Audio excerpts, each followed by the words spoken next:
Welcome to a tutorial on Dropbox. In this tutorial, we will learn how to create an account, log in, and download Dropbox, create a folder in Dropbox, upload files, open files, and share files and folders from Dropbox, and also save computer files to Dropbox. So the first thing you need to do is go to Dropbox.com. From there, you'll click on Sign Up. You'll complete all the forms, agree to the Dropbox terms, and click Sign Up. Once you've set up your account, it's going to automatically take you to the Downloading Dropbox page. Now the download should start automatically, and you simply need to follow the directions on the screen. First, you're going to click Run, and then when your computer asks you to allow changes to the computer, you click Yes, and then it's going to take you to the Dropbox setup where you click Install. Okay, so now that you have your Dropbox account, you want to start using it. There's actually a couple ways you can access your individual Dropbox folder, so let's take a look at the first. In the upper left-hand corner, you'll see Dropbox. If you click on that, it'll take you to your home. Now this is ultimately where all your files will be once you start uploading. But you can see you already have a file there called Getting Started. That contains some useful tips and hints on how to use Dropbox. If you're like me, you love everything to be organized. So before I even upload any files, I'm going to go ahead and create a folder. So you're going to go up to the upper right hand corner where you see New Folder. It's a little folder with that green plus sign on it. You can click on it.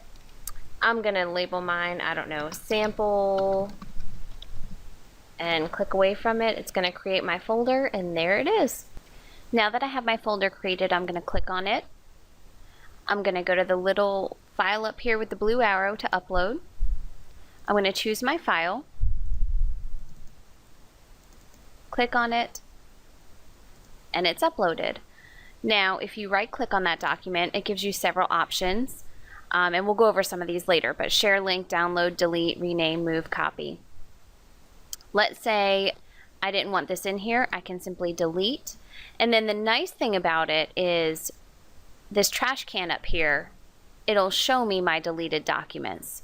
So they're still retrievable if you accidentally delete it. So that's a nice little trick to have. So all I would have to do to restore is I simply right click, hit restore, and it's back. Now that we have restored our document back to the sample folder, let's go ahead and click on it.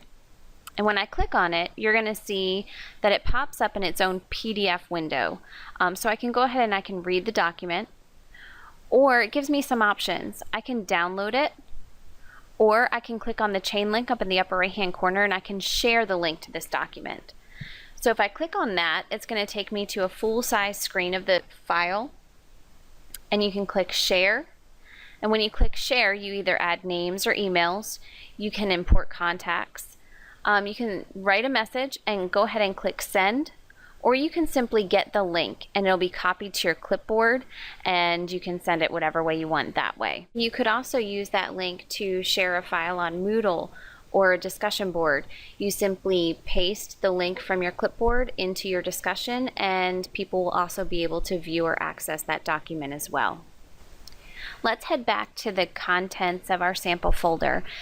And I wanted to point out that you don't have to open a document to share it. You could simply click on the chain link next to it there and follow the same directions. But let's click back to our Dropbox so we can actually see that folder. And you can see I can do the same thing with the folder. I could share the link to the entire folder as well. One other thing I want to point out about sharing is if I click on this folder with a rainbow, it lets me know that I can share folders to let people collaborate on these files. And when someone joins a shared folder, it appears inside their Dropbox and it syncs to their computers automatically. So every time you're adding any documents or any files to that folder, they'll automatically be notified. Okay, and the same thing will happen with you, so you can collaborate. So I'm going to go ahead and share an existing folder. I only have one, so I'm going to click on that folder I want to share. And then I can invite members to this folder. I can send a message, do all the same things as I did when I would share a link. So far, we've been working with Dropbox primarily online, but I did tell you there's another way to get to your Dropbox, so let's deal with that now. You've downloaded Dropbox, And so in the bottom right hand corner, you'll have the little Dropbox icon. If I click on that, I can go to Dropbox folder, and that opens up the Dropbox folder that's on your computer.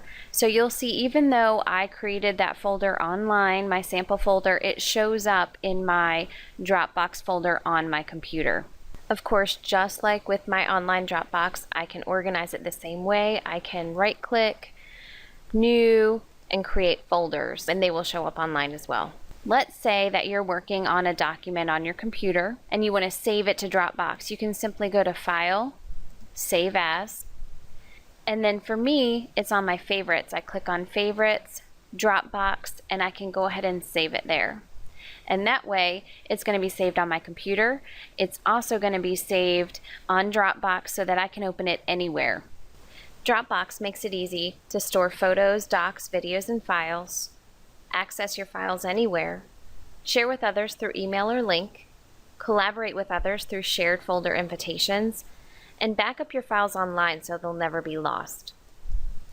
In this tutorial, we have learned how to create an account, log in, and download Dropbox, create a folder in Dropbox, upload files, open files, and share files and folders from Dropbox, and finally save computer files to Dropbox.